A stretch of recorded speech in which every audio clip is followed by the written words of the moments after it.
একটা হাদিস যদি মানুষ আমল করতো তাহলে মানে মানুষের বিয়েতে সংসারে 90% প্রবলেম চলে যাবে, একটা হাদিস যদি আমল করে।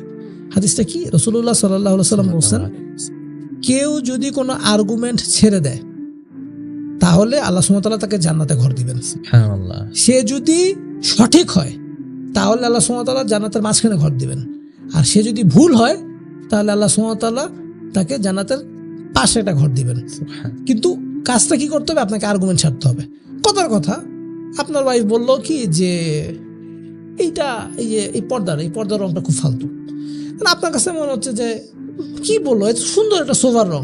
আপনার ওয়াইফ তখন বললো যে এটা তোমার কাছে সোভার রং বলে কি, খ্যাত একটা রং। আপনারও কিন্তু একবার আপনি বলছেন পর্দার রংটা সুন্দর ভালো, এরপর আপনার ওয়াইফ আপনার কথাটাকে কেটে দিচ্ছে, জিনিসটা একটা আর্গুমেন্টে যাচ্ছে যে তার দিকে পছন্দ, আপনার অন্যদিকে পছন্দ। আপনি কি করবেন? আপনি বলবেন ঠিক আছে এই খ্যাত কেটে খাতে বাদ, অন্য কি নিবেন নাও, শেষ। তাহলে আপনি কি করেন? তার সাথে কোনো আর্গুমেন্টে গেলেন না। এখন যদি কথার কথা যদি হয়েও থাকে, পর্দার রংটা যদি সোভারও হয়ে থাকে, তাইলে আপনি কি পাবেন? জান্নাতের মাঝখানে ঘর পাবেন। আর যদি পর্দার রংটা খ্যাত হয়ে থাকে তাহলে আপনি কি পাবেন? জান্নাতের ধারে একটা ঘর পাবেন। আর সে যে জিতছে সে কিন্তু কি পাবে? কিছুই না। আর্গুমেন্ট দিচ্ছে কিন্তু জান্নাতে কি পাবে? কিছুই পাবে না। সুতরাং আপনি চেষ্টা করবেন জান্নাতে বেশি বেশি করে ঘর বানানোর। যত আর্গুমেন্ট পৃথিবীতে মানুষ জিততে চাইবে আপনি জিতেন, আমার কোনো সমস্যা নাই, আপনি জিতেন, আপনি খুশি থাকেন, আপনার কথাই ঠিক, আমার এখানে কোনো কথা নাই।